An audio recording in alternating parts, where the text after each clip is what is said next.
It's the old Doctor Who show, episode number 128, The Mind of Evil.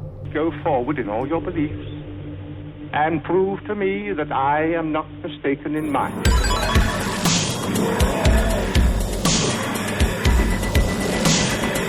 You couldn't control my mind before, and you certainly can't control it now.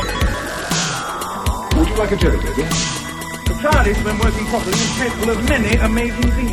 Reverse the polarity of the neutron flows, and the TARDIS will be free of the force field. But the TARDIS is more than a machine. It's like a person, you see.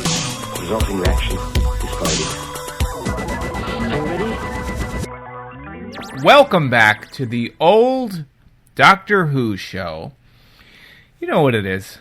It's your favorite tri-weekly classic Doctor Who podcast, Doctor Who review podcast, where we are forced to review the classic episodes of Doctor Who, going back to the crazy 60s through the pill-induced 70s and the cocaine 80s, but there was nothing in the 90s. Until the 2000s, which we're not doing currently. So, Dan, how are you today? That was quite an intro, Eric. I'm good. Eric, how are you? I'm fine. We're back again. Hopped up on Goofballs. Again, it's sometimes it's fast, sometimes it's slow, and I feel like we just did it. Here we are again. It's very exciting. This one snuck up on us. Snuck up on us in a good way, I think. Yeah. So, as you remember from last episode, it was my job to tell you what I thought of Titane. And first off, I had been referring to it as Titane, but after watching several interviews with the director, it is Titane. So apologies if you went out there and you went out with your friends and you said, I heard about this movie Titane, and you got punched in the face.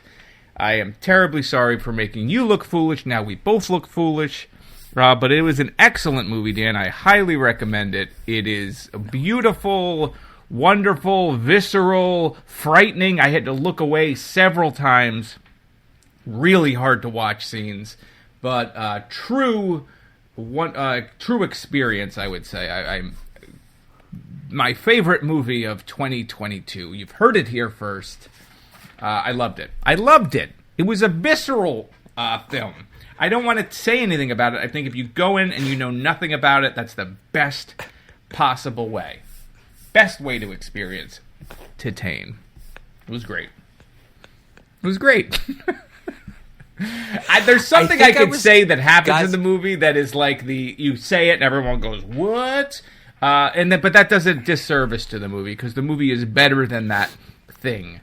Yeah, it's good. It's about love. I'm pretty sure I was on the podcast last time. Yep. I'm pretty sure, right? I was here too. We talked about... I have no idea why we're talking about this movie or what it is. No recollection of it whatsoever. This is what's wrong. Only one of us pays attention. I have no clue what is happening. I was rambling on and on about what I was calling Titane. And then we promised the listeners that I would weigh in.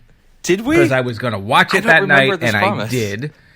And then you were talking about Spider-Man, and I kept cutting you off before you could get to your review of Spider-Man because I kept talking about Titane.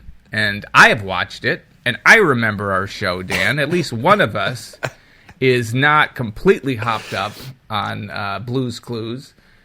is that do people refer to Quaaludes as Blue's Clues? Speaking of... No, I like that. Happy marijuana legalization week in New Jersey. Oh, yeah, it's marijuana. Now every public park smells like my college dorm room. Hey. Like it's very strange, everywhere. though, because while it is legal, I believe that it's very hard even to find a dispensary that is within that world. And then even if you go to the ones nearest to you... Like, on their website, they're still, like, just doing medical. Like, it's very confusing. It's still very confusing. It's confusing right now. It is not the walk into the store, off the street kind of thing, and just grab it off the shelf, because all things in New Jersey are complicated. All of them involve forms and paying someone something.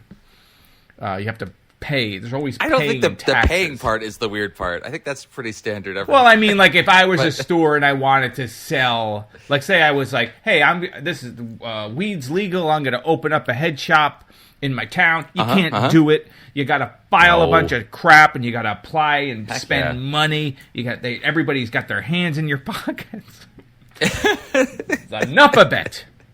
Don't tread on me, man. So all of a sudden, I it's a just libertarian go episode. really alt-right on this whole thing. And hey, I'm just asking questions here. well, so you don't remember Titane? We don't need to talk about it again. No. Although you should watch it. And I remember your response. Apparently, we just did talk about it. You read it, and you said, it's body horror. And it is. Like, if you're a fan of David Cronenberg, certainly there's a David Cronenberg film called Crash, which is probably the easiest point of reference that you could say, because both speak to machineries and cars and sex and all of that sort of together. But I would say I like this, and I loved Crash. I have a Crash poster. I like this so much more than Crash. I feel like it has more to say on a human level than Crash did. The last time I saw Crash, though, it was probably 2000 or something. It's been a while. Dan. But we're not here to talk about Crash. So our next episode will be a Crash watching party. I loved Crash. I remember when Crash came out, and you would read... We're not talking about Doctor Who today. You would read, like, these interviews with James Spader, and, like, no one knew what to make of that movie. And if you're listening to this and confused, thinking it's the Matt Dillon I remember that racism movie, it's not that movie. It's a previous movie called Crash from 1996, I think. I could be wrong on the year. Cronenberg movie about people that fetishize.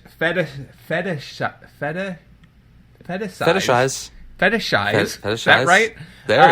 Automobile accidents and car accidents, and they have sex as an erotic sort of mixing up sort of trauma and car wrecks and machinery and human sexuality and putting it in, and it's a disturbing film. But I remember like reading about that movie, and that's Ballard, right? I think it's based on that book about like severed heads, and it was just like a nightmare. And I was like, man, I gotta see this, right? You were always that kind of kid where you were like, this is messed up. I gotta be a part of this thing. I gotta get me some of this. Now we're here to talk about John Waters. He's one of my favorite people. Now, Dan, speaking of John Waters, I don't think anyone even realized that I had put a clip from Pink Flamingos. I don't remember how many episodes ago. Normally on the show, see, Dan doesn't know. He doesn't listen to these. I don't listen to listen to a clip of a classic Doctor Who episode that we're reviewing, and then we go in. Right. And I don't remember what one it was, whether it was the last one or two. I just didn't put the Doctor Who. I just put a clip of... it's one of those, like, Easter eggs for you, really, because at some point someone's going to mention it, and you're going to be like, I'm blacking out again. Things are bad. Dan, that's amazing. I didn't realize you'd done that. Moon Knight? Come on. What do we got? We got nothing. We can just jump into into Mind of Evil. We could jump into Mind of Evil. Let's talk about... That's fine with me. Let's talk about some evil minds. Let's do it. Okay. Hit that button, Eric. Do it.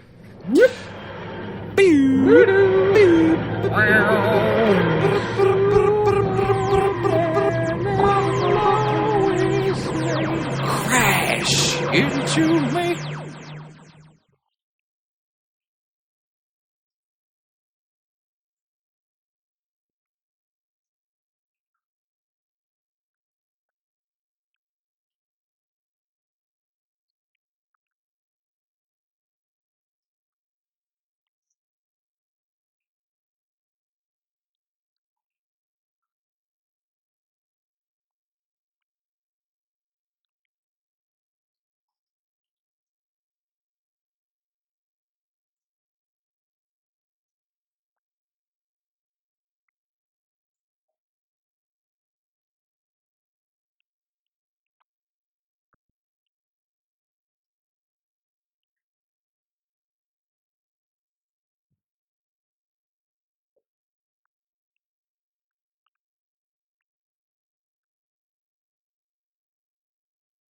This is Mind of Evil, the second serial of season number 8, lucky number 8. This is written by Don Houghton. Don Henley. And this was remixed by Glenn Fry. No, this is directed by Timothy Combe of the famous Combe-overs. The Doctor and Joe attend a conference. What happened? Dan got too close to the camera, and I'm bugging out. I'm leaning in. Lean in. MSNBC. Lean in. Was that what other taglines? Lean. Something terrible. Probably. We're being destroyed by probably corporate awful. culture. We're never going to escape. Things have gotten bad. The Doctor and Joe attend a conference where they witness a very early Scientologist e-meter machine. Yes! That removes negative impulses from... what were those? What were the theons or thetans? The thetans. Your body thetans. Body Don't worry. thetans. I've got this all in my notes. That removes the negative impulses from the criminally insane. The machine, as it turns out, is a housing for an interdimensional creature that feeds on bad vibes. And that creature has gone out of control, even for the Master. Dan, I don't have anything else to say about that. That's pretty good. 6 I think you got episodes it. of that. And there's also WMDs. There's missiles? Right, but missiles. Yeah. There's missiles with chemical weapons on them. Just throw and them. It's a nuclear missile with a chemical... We'll get to it. Yeah, we'll Eric, deal with that one. And that's a very confusing topic. But Dan, why don't you tell me what you thought of Mind of Evil? Mind of Evil. Which they say. They say the title, and I toasted them. I got myself a little bit of the red potion, and the bubbly? I put it in my thing, and I said, "Yes, sir. Yes." The titular line. Dan, please get me out of this. This is my turn? Mm-hmm. Eric, for a 6-parter that I almost completely forgot that we were supposed to watch. I'm with you. It was actually mostly a lot of fun. Yeah, I enjoyed this one. It could have been 5 parts. It could have been 4 parts. But that's always the case with the 6-parter. I love Pertwee in this. I like Pertwee and Joe. Their dynamic is always fun to watch. Having the Master there, sure. Does he choose some scenery? More than ever. Really great in that way. There's a lot of separate kind of plots going on, starting with UNIT as like a security force during a UN peace conference thing. Which I feel like we've had that peace conference before. It seems like several of these stories take place at the moment that there's some kind of peace conference. Sure. With multiple people from other countries coming but go on. But they're having a peace conference. Yep. I know I'm skipping ahead a little bit. And they're also at the same time, they're going to move a missile, a nuclear missile with chemical warhead on it, which I don't think you can do that. To hide it. Why do it then? But to dump it. Right, in they're going to dump it, but they're not supposed to have it, and like no one knows they have it. But even the Doctor raises. Why? The Doctor raises your point. Why like, do it then? Yeah, the Doctor says that same thing. He's Why like, now? This is the worst possible time. I thought maybe we would have seen like, the Master engineered all of this to be like, okay, we're going to do this all at once. But it was the worst time. Hey, we don't want the entire world to know that we have this banned weapon, so let's do it when all the representatives of every nation are here. Yeah, the last time they would look, though, if you think about it, it's kind of brilliant. Yeah, baby, right under their noses.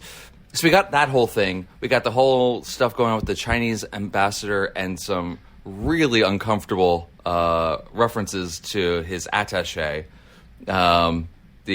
She's quite a dolly, that Chinese girl. They make a point of saying her attractiveness is a key feature. Many times. Many times. Not industrious or clever or whatever. No, she's a dolly. So there was all of that plot. Then there's the whole Mind of Evil sucking in brains plot going on. Yep. Then there's a prison break. Then there's an assault on a fortress. Yep. And there's a helicopter chase. There is a lot packed into this, and we just watched the. Yeah, we got it all. There's Trojans everywhere. We had this whole thing last episode with like it's Pertwee's farewell, and we're going to do all these action things with all the different hovercrafts and all the different vehicles.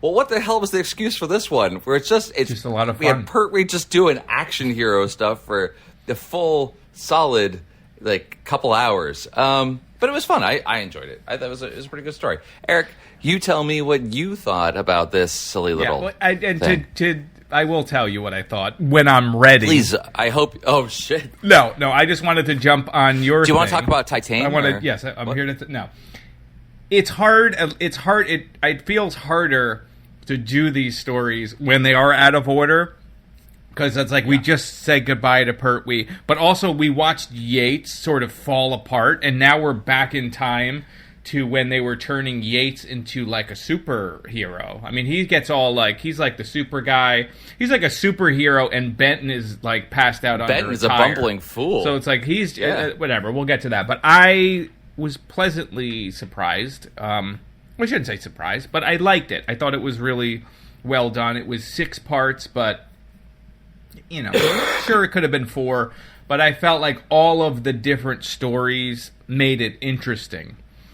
Like, I never felt like bored watching it. Like, I liked all the prison stuff. Like, it opens sort of like, you're like, what is happening? Because the music is great. It's got like this synth soundtrack going on. They're in a prison. There's like this repeating sound. People are screaming. It's like a madhouse. And then they drag that prisoner out. And then it becomes like this Clockwork Orange thing where they're, taking whatever his bad vibes away. And all of that stuff I thought was cool.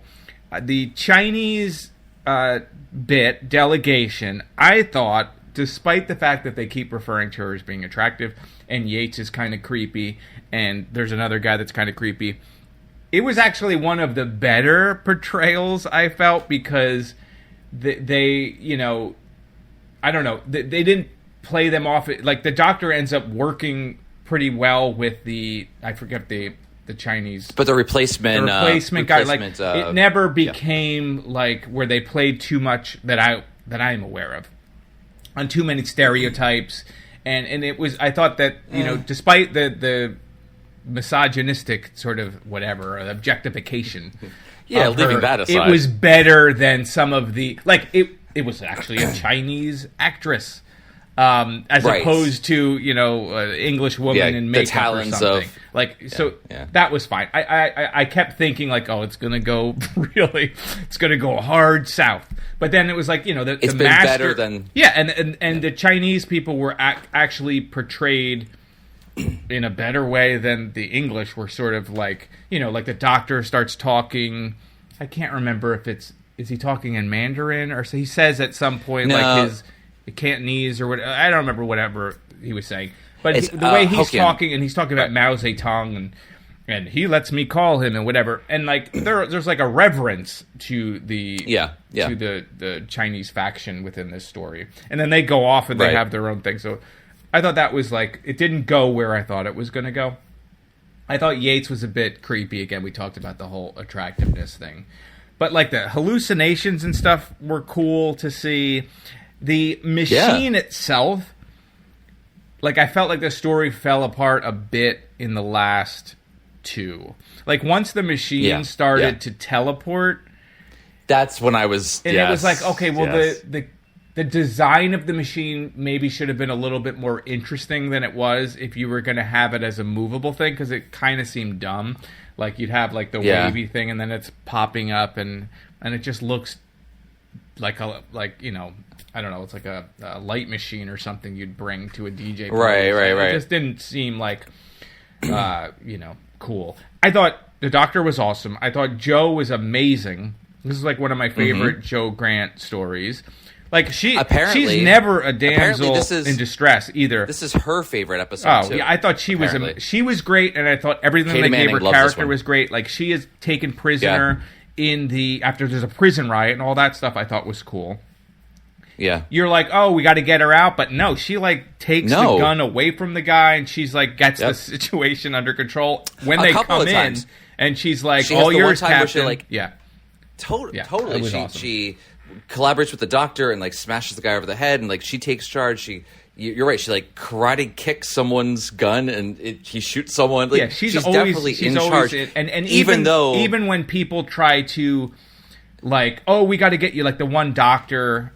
Not the doctor, but like the medical officer doctor or whatever is like, he becomes kind of her friend. He's always looking out for her. When they have that weird scene, who's the guy that originally gets all the bad vibes taken out of him, and he becomes like the simpleton type, like where they're like, he's got the mind of a child. That guy. When that guy is like near the machine and the machine doesn't work, Barnum. That medical officer is like trying to get her out, and she's like, "I don't need to be. You don't need to do this." And then I was like, "Oh, they're gonna take her out." And then, but she ended up overcoming even him, which was cool. Right. There was a lot of cool things in it, and we didn't even talk about the Master, but I thought the Master is always fun. I find him always fun. I liked I loved even the Brigadier dressing up as a delivery man, doing all of his we got booze here, like all that kind of stuff. I thought was cool. The Trojan horse part was cool when they did the raid on the castle, and I love castles, so it was all the kind of things that I like in Doctor Who, and I thought it was really well directed. Like, I thought all the cuts were kind of interesting, like the editing too, maybe more so than the direction. It really flowed well. It didn't feel like people were phoning it in. It felt like somebody cared about what they were doing when they made it. That was cool. I mean, I was very, very happy. I don't understand the Master though, in terms of his goals. He wants to run the planet in ruin. He's like, just run for office. You can take people's minds over. You could just be the head of whatever country. Without even like taking people's minds over. Look what's happened now. He could just literally run for office and win. It's really easy. He would be in the Florida House. No problem. Right now. No problem. None. But like, none whatsoever. Aside from that, like he wants like nuclear war because and then when the planet's in ruins, I'll take over. It's like, well, what do you want a planet in ruins for when you can have a planet that's normal and be in control? They do that a lot, and it's just that chaos thing. Yeah, I guess he likes the chaos factor, which is fine. But it was cool. I did like it. I thought Yates, again, was like kind of cool. Like they have him as like an action hero, but then in my head, I know his future, right? So you're like, oh, he's going to kind of go off the deep end at any minute. Poor Yates. Hey, that's the burden of time travel. We know the future. But I thought was nice with Yates, not only did they give him a lot to do in terms of like, he's escorting the missile and gets attacked, but still overcomes that and chases them. Like he does all that action hero stuff. But they also give him a lot of kind of more funny, humorous things going on whenever he's interacting with the Leftwich in the beginning. And he kind of gets a little bit of a dressing down from him. The Doctor keeps mentioning like the Cheshire Cat, sort of, which was really, I mean, it was just nice that they had more of a relationship there. It was really strange how much they dumped on Benton. Oh my God, you idiot! Like he was the imbecile, the bumbling imbecile who then screws up. He's stuck under a tire. He gets mind controlled and loses the Chinese dolly. Yes. What he's following. Yeah. It's, but then he does do, I want to be part of the invasion. I'm trying to remember. Even though I have a concussion. Did he get a moment other than he gets put in charge? He becomes the acting governor of the building. But did he get a heroic moment in the end? I don't even remember. I don't recall him having one. I don't think he did. That or that it was the storming. The storming of the fortress at the end was. I will be honest, that was kind of a fast-forward moment for me. It was just a lot of, like, gunplay back and forth. We're driving a car and we're dropping off soldiers. Like, okay. I liked Lethbridge Stewart, grabbing the megaphone. No, that was good. And, like, yelling, and then some guy tries to shoot him, and he takes his time and just shoots the guy off the roof, and the guy falls to his death. A lot of people get killed.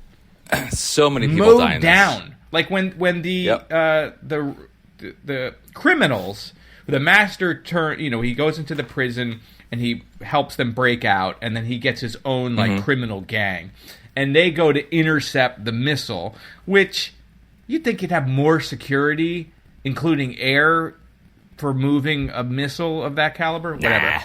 So they just mow down the troops, bodies. Piles of bodies, including Yates getting shot, and then it's not that bad because he's motorcycling and then on his belly trying to sneak. That was kind of dumb.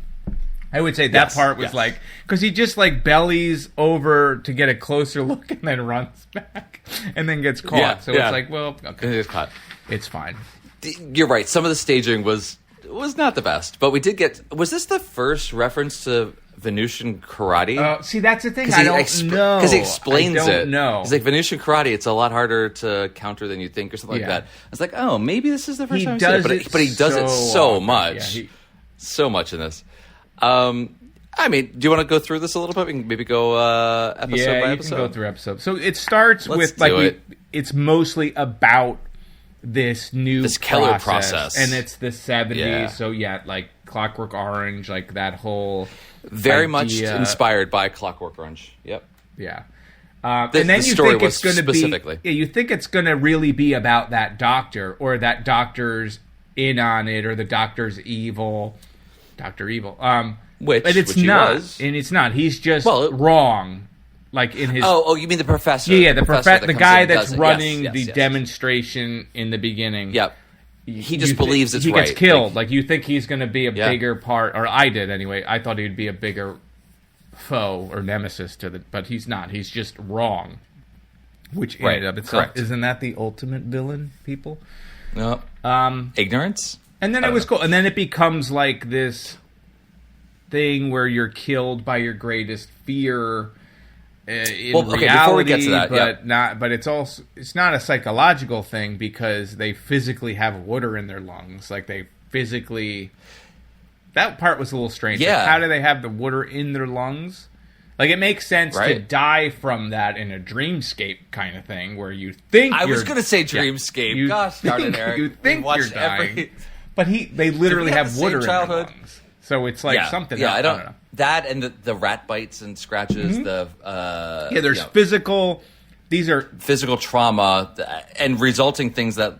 Yeah, there's actual water in his lungs. But the way that this worked was, and maybe I'm misremembering it, the Chinese delegate, or whatever her name was, I should know her name, has that little communicator patch that takes the bad vibes from the machine, turns her into the physical manifestation of the fear. So it is like a physical presence. So she would have turned into a giant rat the way she turned into a giant dragon.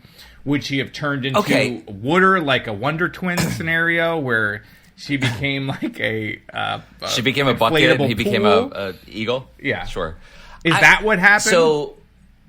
So hard to say, because it feels like they didn't quite know either until they kind of revealed the dragon part. But so Captain Chin Li is her name. She had that... I kept thinking Chun-Li. She had that device... Nope. From Street she had Fighter. that device behind her ear. Nope, her kicks are not nearly as fast.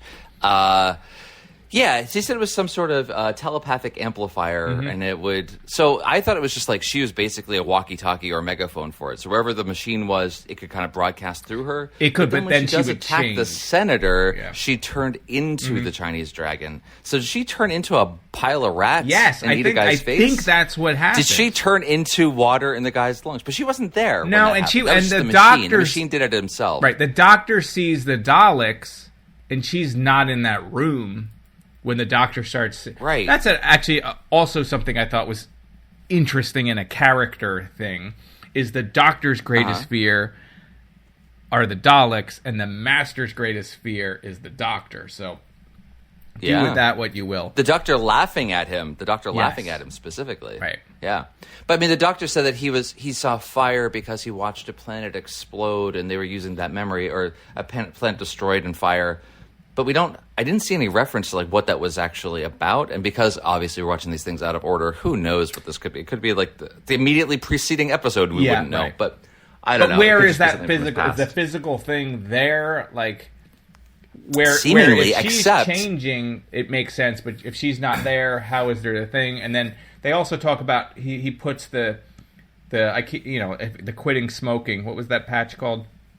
Whatever patch that he had. Nicorette on where his, you could invert it, so instead of it being external, it would be internal. So did he have that patch on when he was seeing the Daleks, and it was internal? No, maybe. It was his own insides that were turning into the Daleks?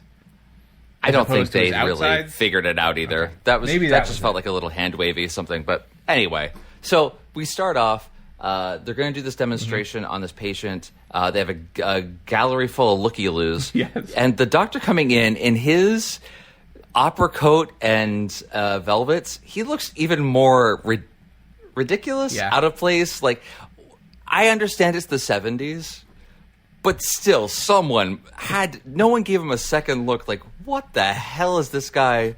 And he's sitting there talking in full, like, stage whisper to Joe the entire time about, like, this guy, this is kind of bullshit. Obnoxious. Like, I felt a little bit bad. I was like, guys, if I was in the audience, I'm interested in this new technology, I'd be like, who is that jerk? Why is this jerk here? Shut up. And then he gets so sensitive when he's told he's not a scientist or whatever. He's like, I've been a scientist for 1,000 years or whatever. And he's a little testy. And he's a little mean to Joe later.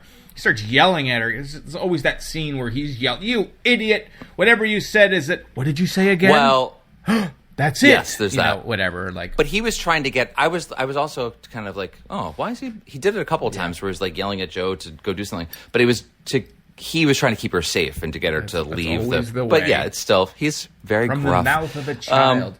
But yeah, go on. So we have this whole demonstration and things go wrong right away. Why do they go wrong? Not quite sure. Not clear. Right? It feels like maybe I'm guessing maybe the creature was just like really into this meal, so he was sucking down more than he could, and the machine was like didn't compensate properly. Yeah, I don't know. Yeah, they say the machine compensates or whatever. It makes a noise and it shows maybe because the guy was so evil. But the thing is, it kind of works. He's sort of a nice guy. I mean, if they could figure out how to. Well, it took too much. That was the problem. It overcompensated. But it kind of worked. So, Scientology. I don't know. Hey. That was actually the same thing that occurred to me, too. This is some Scientology shit with the body thetans pulling them out. But hey, it works. I do have to say, and this is going to be fun, a gift to make, but every time the doctor is fighting, like hallucinating with the fire, there's always a couple of frames in there where he's completely cross-eyed. Yes! I don't know what he's doing, but he's 100% cross-eyed. That was a choice he kept making. I thought the same thing, and I was like, why is he doing that? Silly? Because he always is on the verge of this being completely absurd and the dumbest thing. Yes. Like when, whatever, it was a Terror of the Autons where he's fighting with the phone line. And he wire, mugs in a certain way. Yep. And you're not, it's like a choice that he makes. And I still love him. But I don't like when he always makes that choice because it's like. Is it because, like, it is a children's show and he doesn't want them to be scared, so he's doing something almost silly? Maybe. Or is he like so into it he's actually looking a foot in front of him, so his eyes are actually like he's imagining that the flame is like right there, so he's like, but he just goes cross-eyed and it just looks so goofy but lovable at the same time. Anyway, it's a good cliffhanger though, right? That's the first cliffhanger when he sees the Inferno. And you're not quite sure what's going on at that point. And then after that, do we move into the first prison break at that point? I'm trying to remember where we go from there. No, I don't think that happens yet. Now we go over to the UN part of it. So now we go to the World Peace Conference. And this is where we start we got introduced to not Chun-Li, Chin-Li, and her whole delegation. So this is when that part starts. We get to see Benton there, and she accuses, and what is the point of this? Maybe I missed it. She accuses the brigadier of his soldiers, security, of destroying papers or stealing papers, and then we see she burns those or papers. At least becoming always outside a playground. We see that same shot of the playground again. Not sure. It's like in front of the building and there's kids playing in front of it. And you see that. Right. Maybe it's not a physical playground, but we see that same thing. And maybe that's a famous landmark. Maybe that's, everyone knows that exterior shot. That's like the White House or whatever. Sure. So she burns it. But what was the point of any of that? Of the burning of to accuse them? Did it make the master's goal push it along in any way? No. We have no idea what the document was. In fact, it could be counterproductive because she was accusing unit security, of being lax or even potentially corrupt. And then ultimately which the would Americans put them being more. behind it. But that would put them more on guard. Yeah. So, like, was he just trying to rile things up to help start a war? But he's going to do that with... Maybe that was going to be, like, the pretext that led to the missile being launched. I don't know. But it didn't seem to really go anywhere. Except just to set up this character being obviously under mind control. Because that's when you first see, like, oh, she's just a real, like, tough guy coming in there and blah, blah, blah. And then you see her go across and she's obviously, like, not in her right mind. And then you finally see the Nicorette patch on her neck. Oh, and right before then, too, like, they also set up, which I didn't 100%, I didn't really pick up on, not 100%, 0%, that it was going to be the Master, where they talk about how some other scientist from... I don't think they said, but this is Sweden the Dr. or Keller. something came with, his Chinese assistant. His very attractive Chinese assistant. So they set that up in the story without... And then eventually you realize the Master was the person that set the machine up. So we see a repairman or something working on an outdoor utility. It turns out to be a phone junction box or something. Yeah, he's working tapping on that. the phones. And it's so clearly a guy in a mask. Mm-hmm. It was immediately like, I didn't know the Master was in this episode. See, I did as soon as I saw that guy, I said, "Oh, that's the Master." But I like that. I like all the face stuff. And then when he took his face off and he hung the face, put it down. And then the camera kept showing the face, like holding on the face instead of the. I thought that was cool. That was kind of an interesting. Is that like a normal thing in? I guess to take in your London, own face that era, off? like oh yeah, to take your face off. Do the people? That was just the. Where he went in and like started listening to. He tapped the lines and he took the mask off and he was listening there. It was inside a mini circus tent. Yeah. Why was that like a normal? Autons. Like, is that just? I think it's just they a had that as callback well. because Terror of the Autons. He was in the circus, right? He was in the circus tent. That's the Master one. But is it just like that's what their construction tents look like, and to us it just looks weird? Because I remember that in a New is Who that as his well, That's his TARDIS, right? Is it? I think so. I mean, I don't know. I don't know. That I just was assumed his it was a TARDIS in Terror of the Autons. Because he that's just it. But he leaves it doesn't there have and he goes the gadget to let him go in time. But he still can use it to go, I guess, around the planet. I don't know. I think it was just folks, let us know. I think maybe it was just a construction. I don't know. It was very strange, regardless to my 2022 American eyes. It looks strange. Anyway, doesn't matter.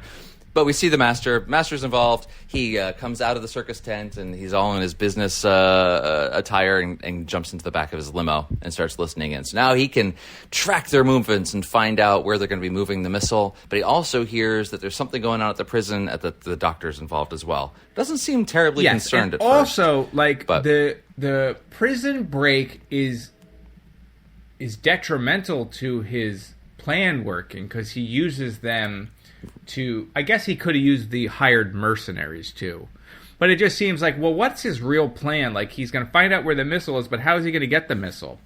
Wait. How did everything going on at the prison have anything to do with the missile? It didn't at first. Like, the guy broke out on his why own, did he bother? And then they took over again, and then the Master went. These were two completely different plans. This thing with this evil eater thing, and then there's the missile. But the two were not connected at all. The only connection they had is, like, he got a black van from the prison. Like, there was it was on the route that they were going to be going, but he didn't find out the route until he tapped their phone lines. How do these two things I don't remember, and I don't, what was the connection? Yeah, it's unclear. I literally don't know. It may be know. obvious, I don't but know. I'm not remembering I don't know. why. But it just seemed like, and then he went to the prison. Yeah. But that wasn't part of his original plan, though. He had to the go guy. there. Well, the prison is part of it. We shouldn't say the prison's not part of it, because the prison is feeding the inmates to the machine. So that was already connected, and the Master planted the machine so that they could. He could feed this machine whatever, and then he would use the machine to do evil, right? But he's going to blow up the planet. And then I guess he realizes he well, maybe he realizes he can't control the machine. and then he changes to the mist. No, but he was going to do all these things at the same time. I don't know. This doesn't make any sense. I'm not sure. There's two completely separate plots going on. I don't... Well, but then he goes to the prison. Is he going to feed... He's going to feed... Like, okay, there was no nuclear missile. He just has this creature that eats bad vibes. Was the plan just to keep feeding it so that everyone on the planet's no longer bad, and then he can take? Like, it's like it's missing this element. Like if you use the machine on a creature, on a human, and it took away their bad mojo, and then the people seem normal, but they were secretly under his control, and he's making an army of people that went through the machine. And now he's controlling. So does he need that to? part's not in there. That's not a thing that was written. But that would have sort of made sense. Because Chin Lee says that she met him at a conference and he told her about this thing, would she like to come see it? She went with him to the prison and then blanks out because she went into the machine and then after that became mind controlled. So did he need to suck their brains in order to then mind control No, because them? none of the Master's always been able to do that. And also none of the people that are in the killer death squad at the end have been mind controlled. The guy never gets mind controlled, right? Nope. The last person to use the machine is the good guy. So it works. Right. Somehow the machine literally works and makes a very nice, useless person, right? So it's not like he's not trying to... He didn't try to use the guy in any way. So no, it's very confusing. So it's good. Fine. I'm glad that I'm not the only one. It's fine. We both kind of missed this. And then then the master. At that point, does he go to the prison to help with the next breakout, or we're missing something in between? Close enough. Then he goes there. Joe goes to the prison first. Yes. Right, with the to help out she's watching the guy who went through the machine, right? That was her job. Sure, yes. While the doctor that was her job. She was caretaker. Was doing his job. Yep. All right. There was also a lot to add a thing that I didn't really love about it. There is a lot of moments where the doctor is just kind of sitting at a table, like, I just got to figure this out. And they're like, what are we going to do? He's like, you got to give me a couple. I got to figure out how to, you deal with that problem and that other problem. I got to figure out there's a creature in a box. I don't know how it works. And like, there's just scenes of that. And you're like, okay, well, you didn't need to see that cutting out scene. all of that would have reduced the whole thing by one story. That would have been fine. Right. One episode anyway. That would have been great. I don't know. She's there watching she becomes we got them in the totally. The doctor, the master comes and he has this elaborate plan to break these guys out, including gas masks, stink bombs, and guns. Yeah, he's got it all to break the guy out. Little, suitcase or his little. It feels like it felt like overkill. You probably just needed the guns. That probably would have been okay. It's his, but he's got that all in the ready, as if that is part of the plan, right? Like he's been planning. He's got the gas. He's got the gas mask. I mean, I guess he could have just got the guns. Came up with that on the spot. But if that was part of the plan, why did he need the machine at all? And he didn't need that guy. He didn't even know about that guy that he goes and enlists to help, because that guy previously was about to had go some in the inside. machine. He had some inside help, because remember the guy that was cleaning the room beforehand put a gun underneath his pillow so the guy could break out. So coincidentally, this guy was just going to keep trying to break out, but his plan goes awry because he didn't really have a plan. He was just like, I have a gun, I'm going to get out of here. And they tried to take hostages, but that didn't work out. So I don't know. Maybe this is a much messier story than I thought it was. Emil Keller, the doctor, he must have had a plan with the machine, but I feel like he didn't even need the machine. Well, he could have did all Emil this. Emil Keller meaning the master. Like that character right. was going to this prison to give them the machine. It only makes sense if the machine converts you to a controlled soldier for him. Then it's like, go to the machine, get him to use this thing. They'll put all the worst criminals through it, and I'll have an army of the worst criminals that do whatever I want. This is a much better story. Maybe that was it, though, and somehow they forgot that part. They forgot what the story was? No, we know the main bad guy that becomes the main bad guy was going to use the machine, and then he broke out of prison for the first. That was when they first broke out. Yeah. And then took Joe hostage, and then Joe took over again, and then they lost the prison again for a second time. It's all fine. It's good, right? It's still good. We still enjoyed it. Jumping to the end, why does the machine turn into like a broken Go-Gurt or a soft serve yogurt machine? It's like a TCBY machine at the end. It's just like goo is coming out of it. Well, that was the creature, I think, right? Wasn't that the creature melting? inside? It's melting? Yeah. The whole end is think dumb. so. Kind of. Yeah. Like, doesn't where go... they're like, we're going to get rid of the master at the same time, and then you take this machine and drop it off, but then they let the master run away, and I don't know. It was like, it's fine. He gets away with the circuit, and they still blow up the missile. And won't there be nuclear fallout or chemical weapons in the air and the environment? So I would imagine. So they had this missile. The brigadier finds out that there's like a kill switch. They can destroy the missile remotely at any time. So their plan is, fine. It doesn't matter. The master thinks he's going to win. We're just going to blow the thing up. And he says to them, either to Benton or to Yates, you're responsible for the evacuation in a 10-mile radius. Get everyone out of there in a 10-mile radius. So obviously, there's going to be chemical weapons blowing up, a nuke, whatever. But then at the end, so the master realizes that they have this kill switch, so he disables it, blah, blah, blah, blah. By the end, they finally get it working. They blow up the missile, and they're literally right there in a helicopter watching it explode. Yeah, they're not 10 miles away. They're about 100 feet away, and it's right. And it's going to be messed up forever, and it's going to get in the water supply and the water table. It's not a great idea. I wouldn't do that. Before that, we did miss a big part of this. Oh, what happened? Which was the master and the doctor working together, which we've done that a lot. Or always maybe this is the happens. first time, so the master has enlisted the doctor to help him control this creature because he can't control it, and he's using Joe as a... Hold on, though. Yes. But why? The master thinks he's able to control this thing because he goes in there with it one-on-one. It was like, you can't control my brain. Right. Obviously he can, because he does. That's when he does the whole scenery chewing. He's like spinning around the room. He's having a hard time. Sees the doctor. But he's able to use the console to control it. Why does he think the doctor will just be able to withstand this thing? When clearly he wasn't. Actually, the doctor really was. He thinks the doctor's the coolest guy, could do anything. He's like, wants to be his friend so bad.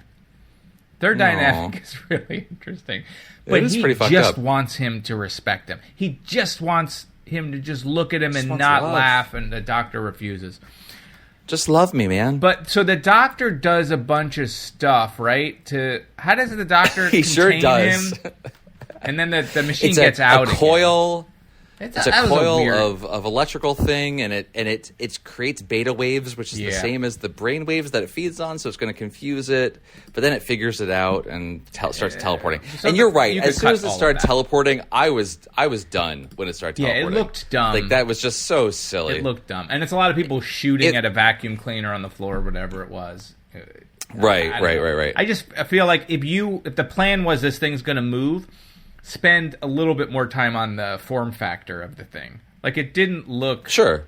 It just looked weird. It was weird. And it had make handles. It look, I don't know, like insectoid or something. Or make it look like... Or just put it on fucking wheels. I don't know. It was weird. I did like the creature, when they popped the top off, it was horrifying. It almost looked a little Dalek-like, whatever. But, speaking of Cronenberg. But exactly. And then they put their hand in it in a weird way.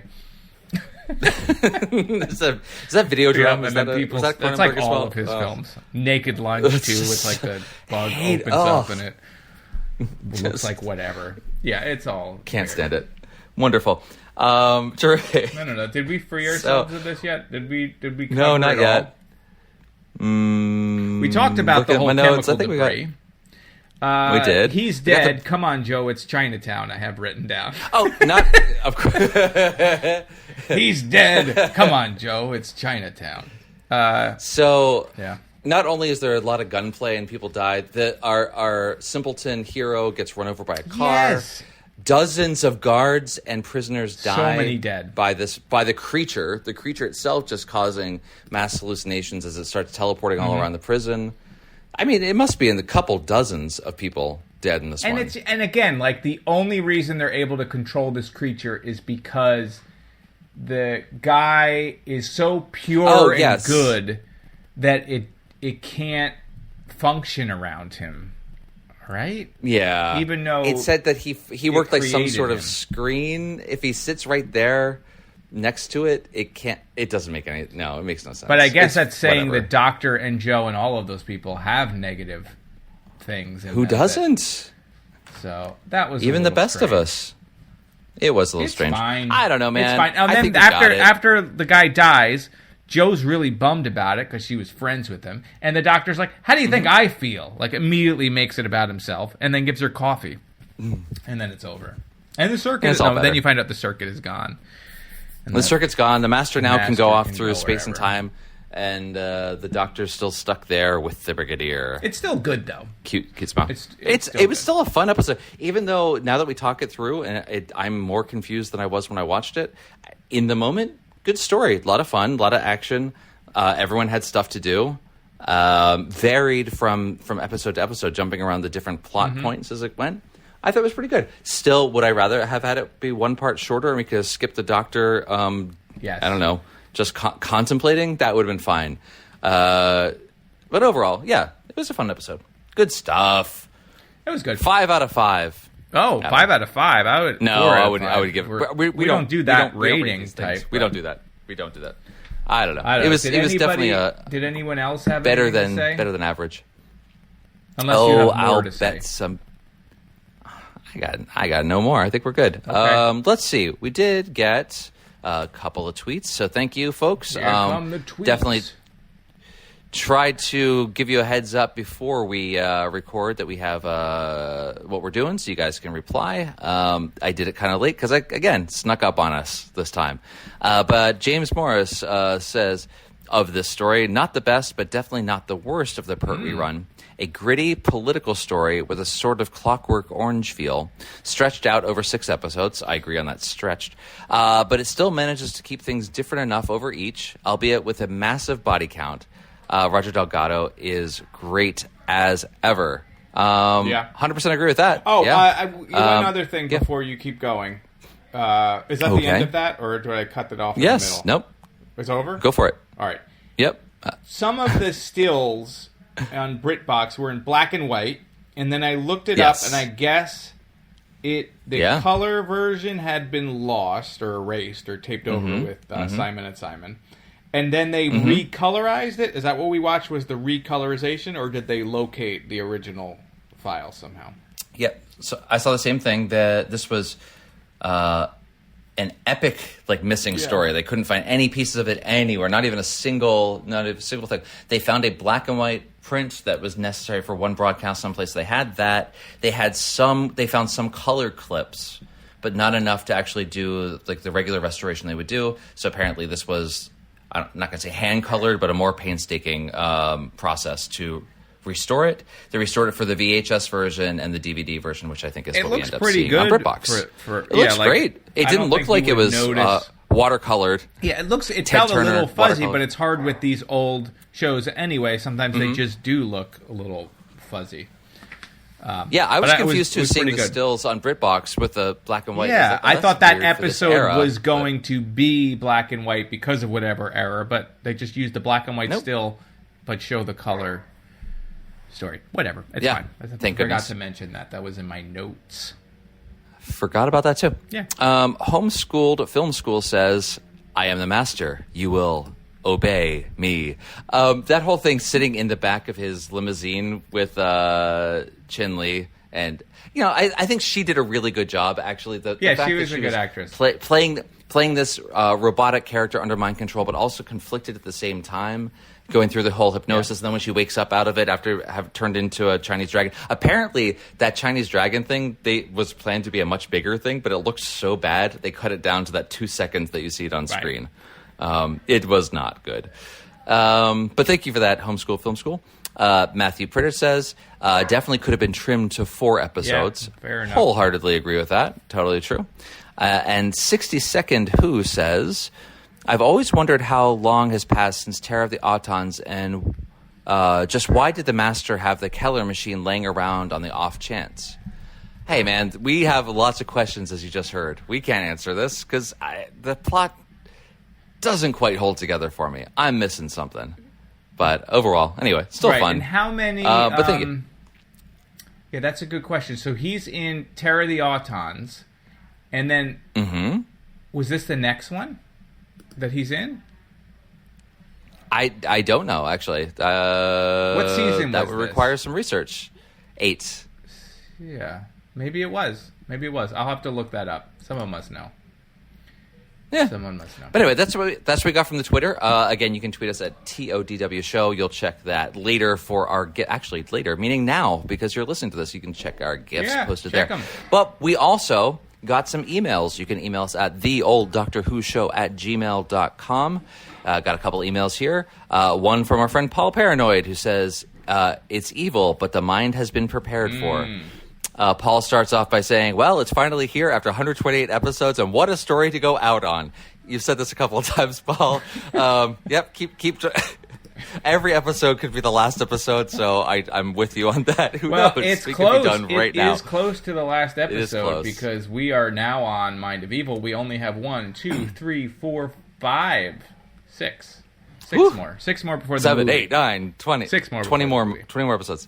We got 3 more years. 18 we're good. weeks. Going back to the email, we got the Master Unit mind manipulation devices stuff in prison. It's also technically the first Doctor Who story to feature a box as the monster when it's actually just a box, not meant to be an alien life form. Well, there was an alien life form. Yeah, they inside, show that. though. I wish it was just sort of the box. That would have been more too. interesting, I think. Although I like the way that the makeup and stuff was on the creature. Yeah. It is funny, though, because it is very reminiscent of a story that we had done not too long ago, The War Machines from the first Doctor, where it was the computer doing mind control. So it would have been very similar to that had it not been this alien inside it.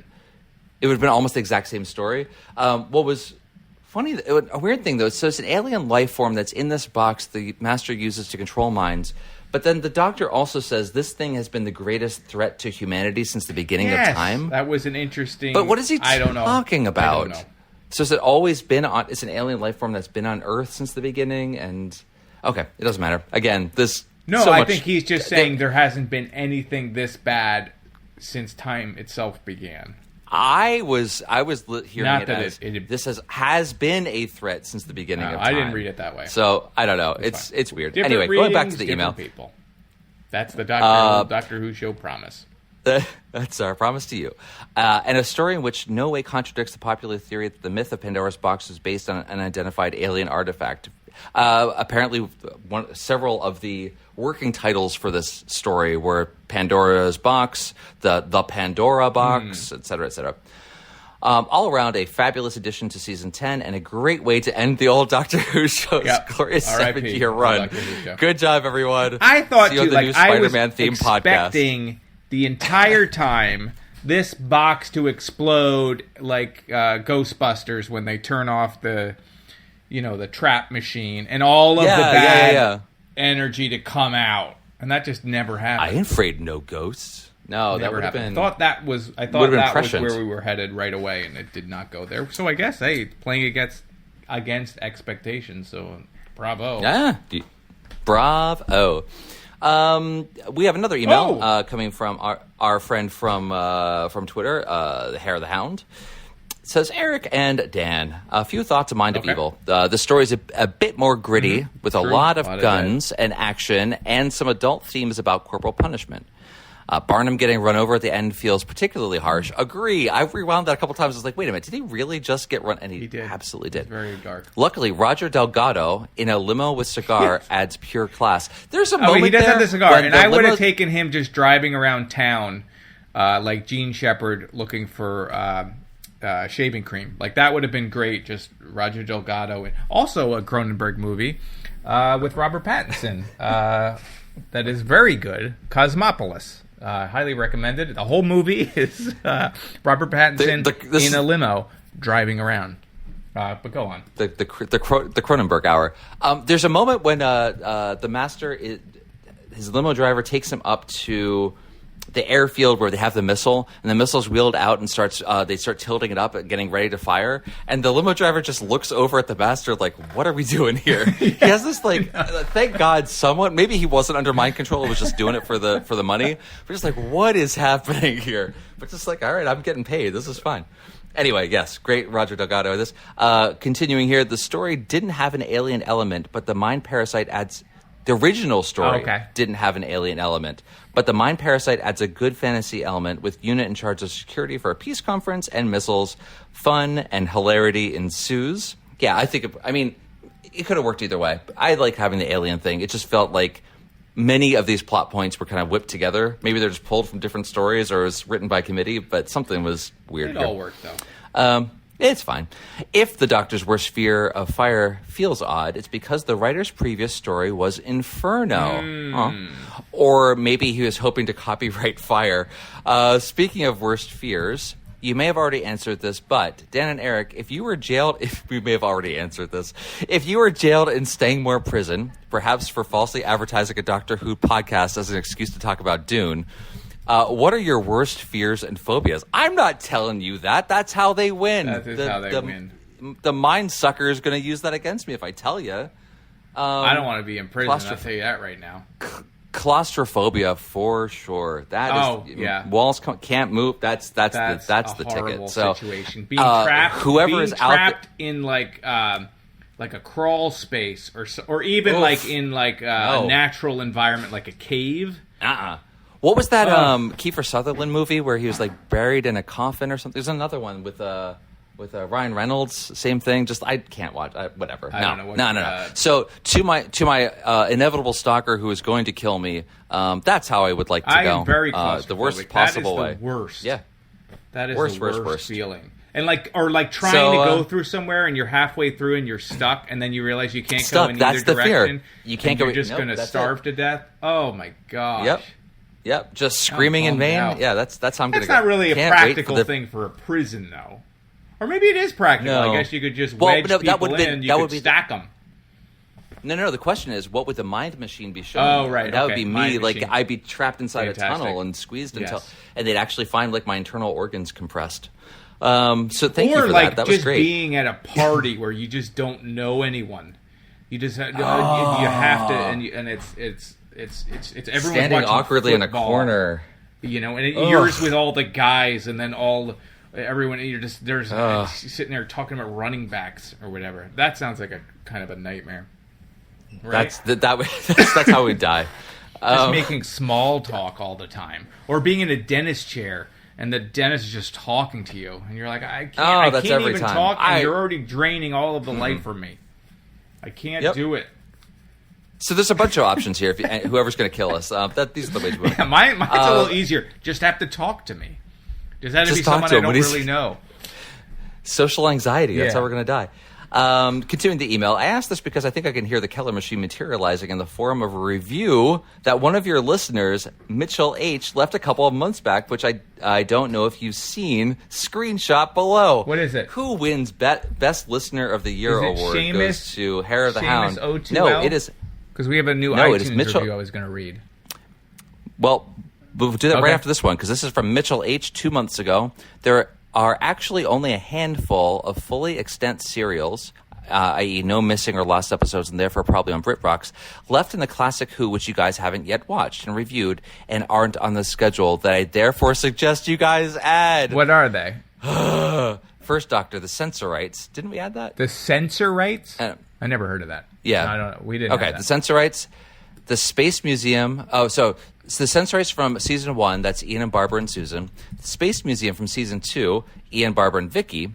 The Ark from season 3, they're all hard to learn. Stephen and Dodo. Mm-hmm. Yepers. Second Doctor, the Dominators from season 6, featuring Jamie and Zoe, which we have seen very little of them. The Crotons from season 6. Also Jamie and Zoe. And the Fourth Doctor, the Android Invasion from season 13. We did the Android Invasion. Android Invasion, That's a Key of Time one. We did that. Is it? I don't know. How do you remember that? Android Invasion. Let's see. Yep, Androids of Tara. Maybe we didn't do it. Maybe we didn't do it. I feel like maybe Android Invasion, if you were to go and listen to every single episode that we've done, I think at some point I'm yelling that we had done it before. I feel like I've made this mistake before, and I first convinced myself that we did it. But yeah, we should do that. We should probably add that one. It's definitely that Doctor Who story name generator where you just take the blank of blank, and it could have been the Android Invasion. Right. And there's the androids of Tara, and that's probably what I was thinking of. The Tara invasion, the invasion of Tara. Wait, okay, so your schedule means the Doctor Who show is due to end in September. The worst fear of Eric and Dan stands everywhere. But if you did decide to do these, it will take you up to January 2023, Doctor Who's 60th anniversary year. Oh, is it really? But can you survive an extended sentence? Oh my God. This is the worst. I don't know. They've actually raised it pretty good. It's really the 60th anniversary. And that would be, we began in a January, so it would actually come full circle. Oh my God. All right, we will talk off air. That is we are making no guarantees just yet, but there's some good points were made. So thank you for that, guys. What else we got? Eric, you said we had some other iTunes. Yeah, we have one iTunes review, which I feel very happy when I get those. This comes to us on April 6th, and this is the U.S. store. We don't have access currently to the international store, so anyone in another country that's left a review, one day we'll figure out how to get them, and when we do, we will read them. All right, so this is April 6th. This is from Seamus O2L. I think I'm getting, that's not a Q. It's hard for me to see. I love it. 5 stars. Bam! Easy enough. I added the bam. Not a huge Doctor Who fan, but I eagerly anticipate a new episode every third week. Now, that is fantastic. Person doesn't even like Doctor Who. we complain every 3 weeks that we're stuck in this freaking thing because we get a $30 million if we review this show and stay in our uncle's haunted mansion. This person is just miserable, but sticking with us. That's a thank you so much for the great review, and I am glad we are giving you some joy for a show you don't care all that much about. I think I do remember how to get to some of the other stores here. So the one from Great Britain, I think there's 2 here that we haven't read. So one from February. How are you getting February 23rd? There's a URL. Okay. I'll do it. You be in charge. That's one less thing for me to forget.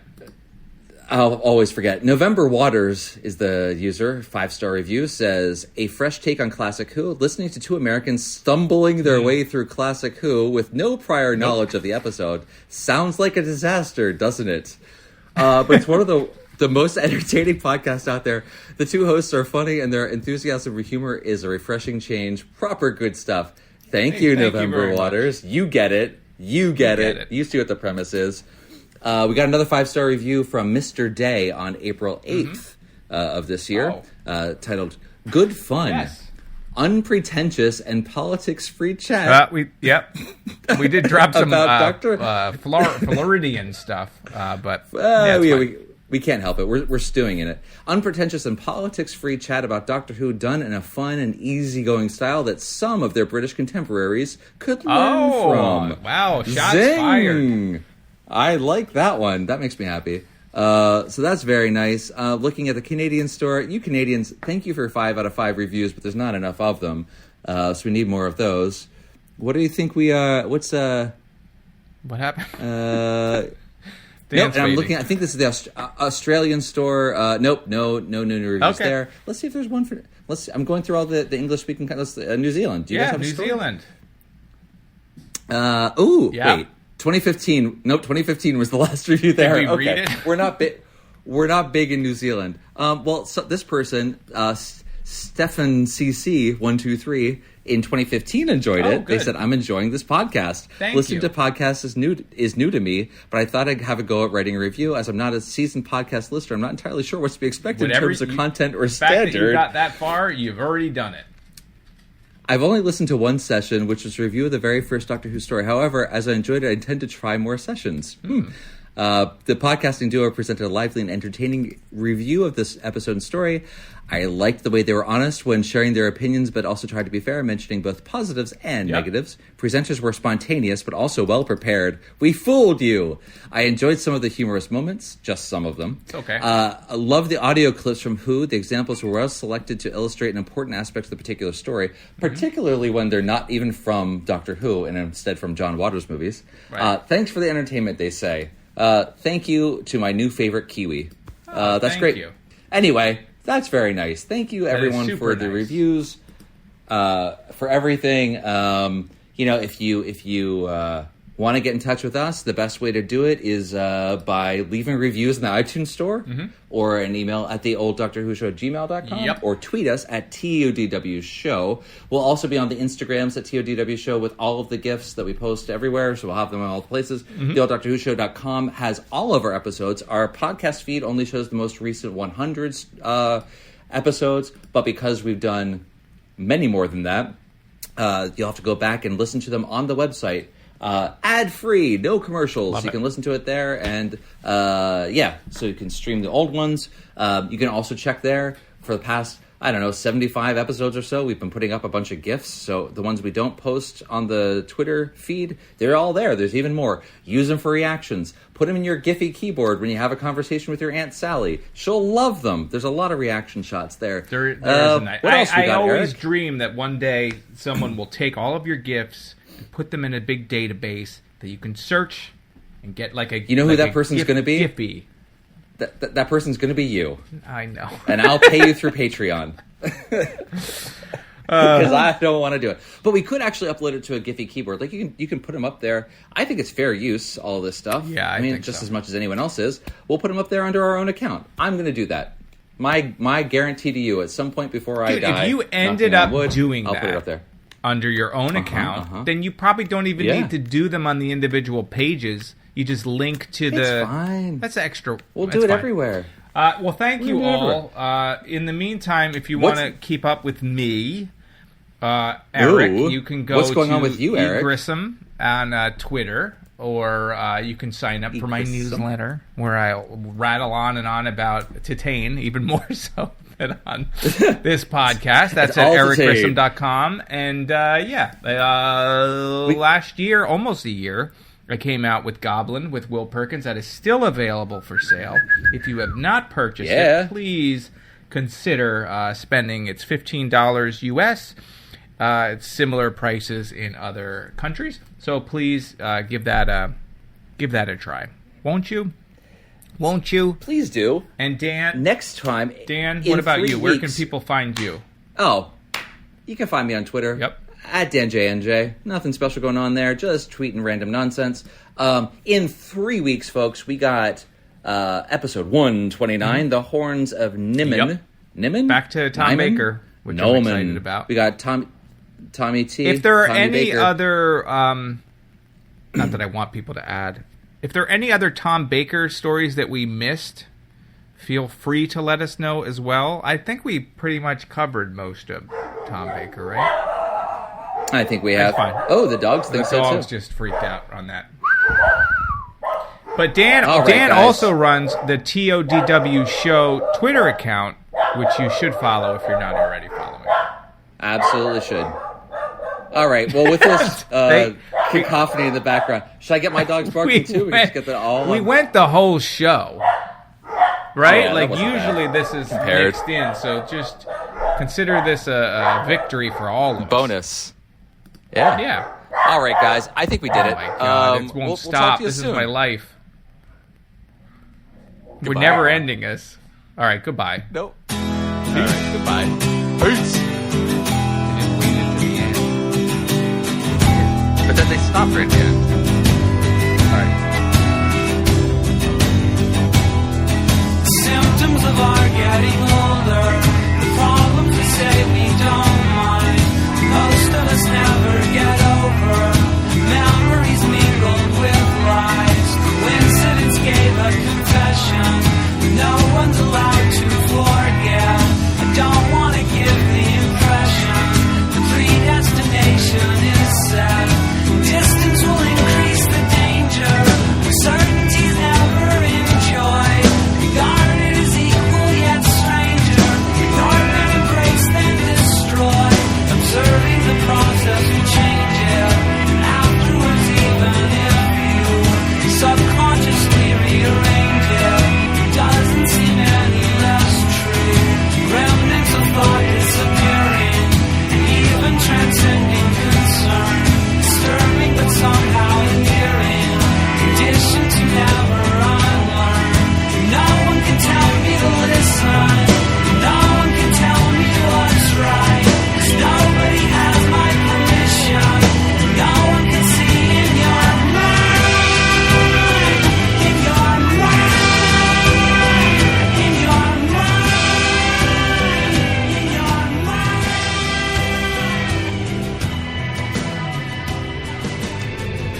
country, you know.